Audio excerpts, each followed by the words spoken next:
Dominic Mysterio to be a mainstay on the NXT roster. Kota Ibushi to make his AEW in-ring debut. It's all here on Wrestling is Bullshit Weekly.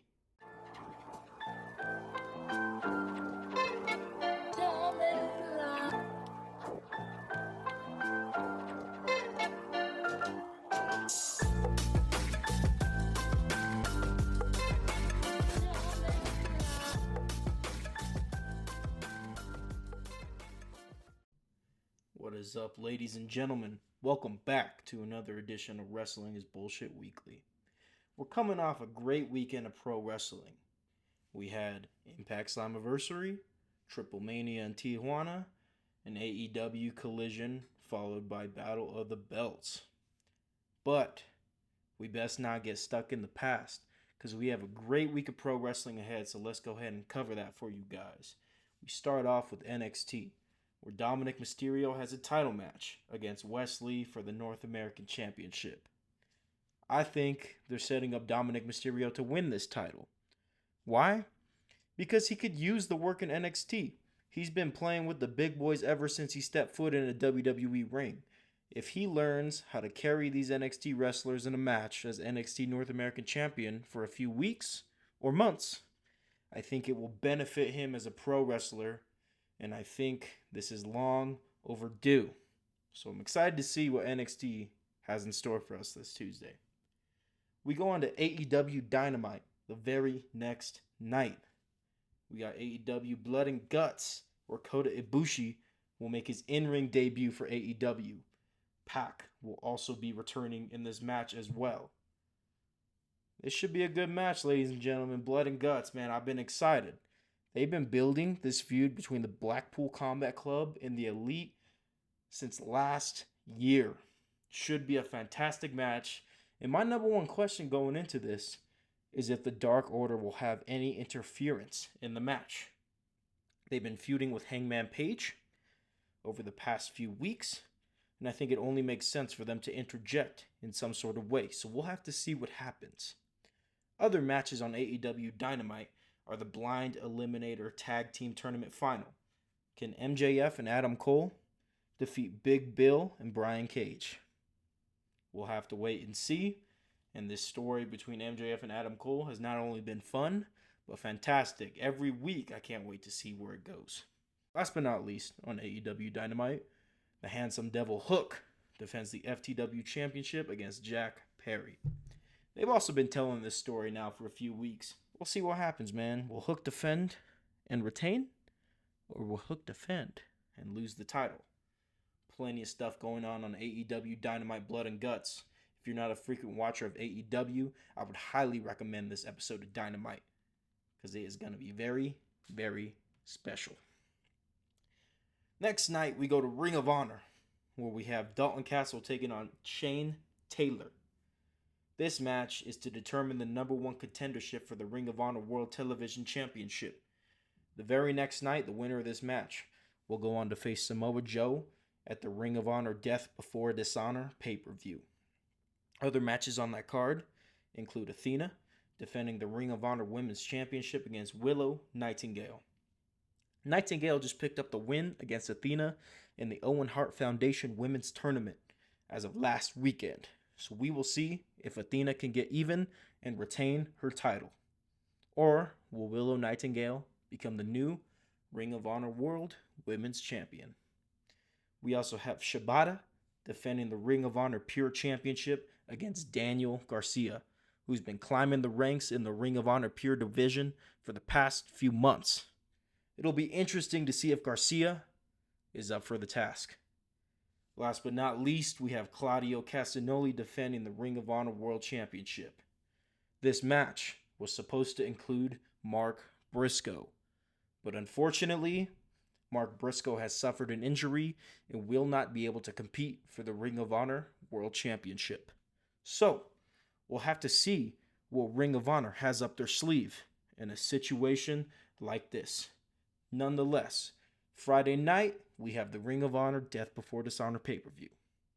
We also have SmackDown on Friday night as usual, which will include the Rules of Engagement segment between Roman Reigns and Jey Uso. You know these stories don't miss, man. This story does not miss. Every segment with Roman Reigns, Jey Uso, and the rest of the bloodline has not missed in the past few years. Not once.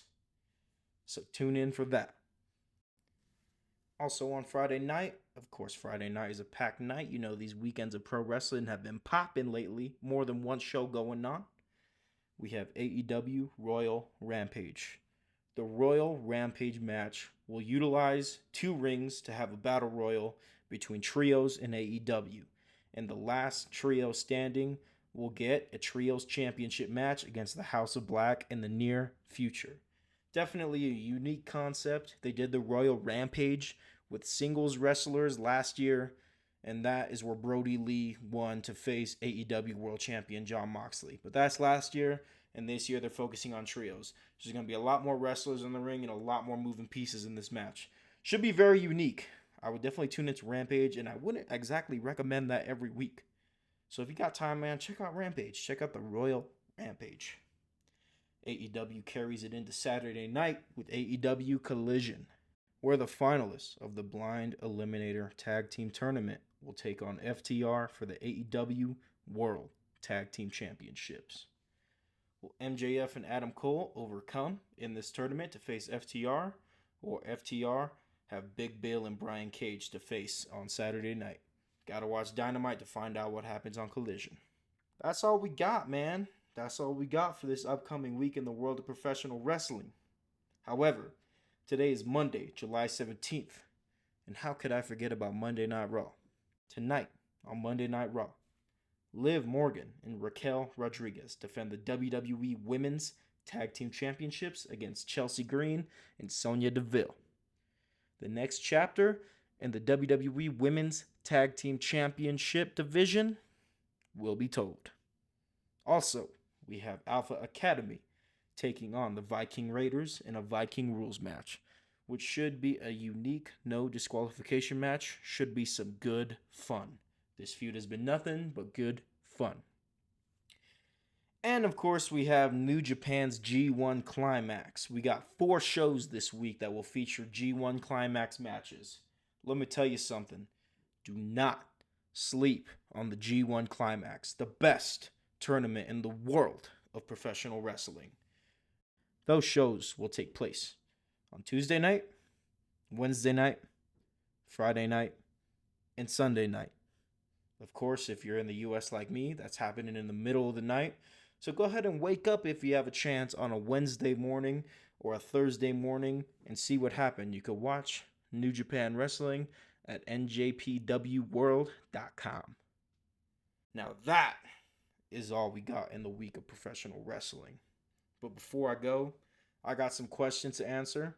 I gave you guys the opportunity to put your questions in the comments of last week's video, as well as answer questions on my Instagram story.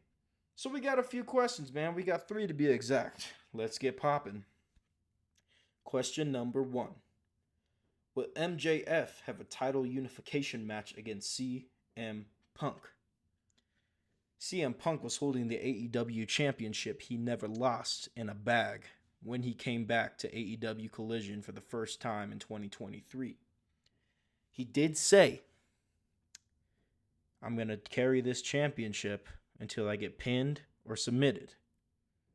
And as of last week's AEW Collision show, he did get pinned. I'm guessing this question was sent before the AEW Collision show, where he lost to Ricky Starks in the Owen Hart Foundation men's tournament in the final. So, with that being said, if he's a man of his word, he's no longer AEW World Champion, because he did get pinned by Ricky Starks, and he did claim that he was going to carry that around until he got pinned. So no, I don't think there will be a title unification match between MJF and CM Punk.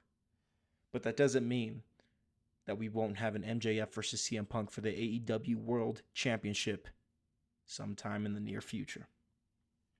We'll just have to stay tuned in to see what happens with that.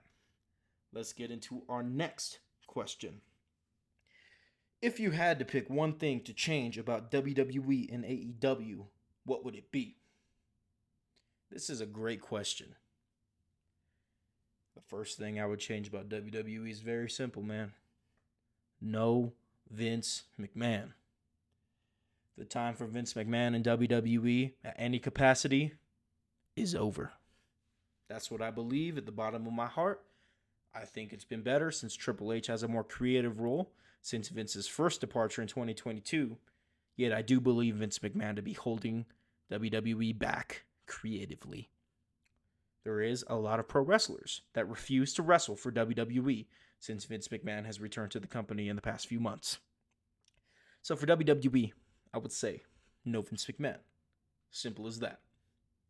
For AEW, listen, man, I applaud and salute Tony Khan for bringing us AEW, an alternative that not only pushes WWE to be better, but puts pro wrestling at the forefront of culture in this modern day. However, I do think Tony Khan bites off more than he can chew as a businessman.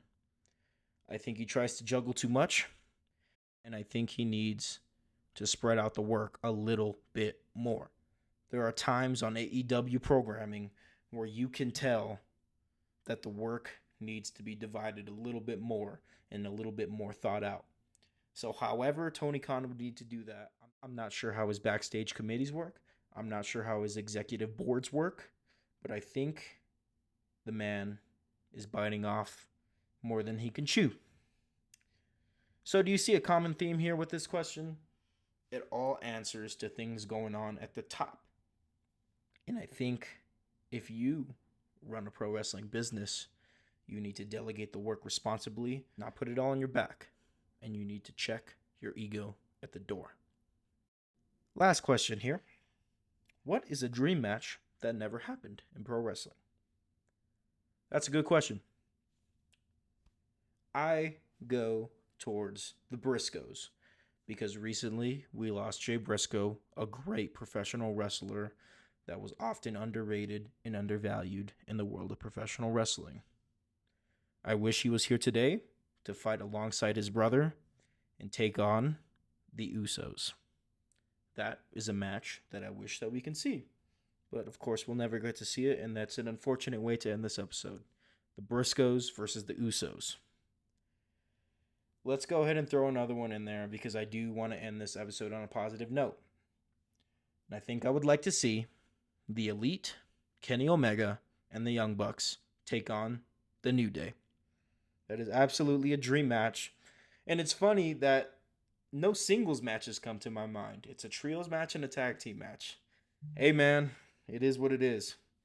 Anyway, I hope you guys enjoyed this episode of Wrestling is Bullshit Weekly. That's all I got this week. Stay locked into pro wrestling and look out for Wrestling is Bullshit Weekly number 4 next week. Be good, be happy, and watch wrestling. I'll catch you guys later.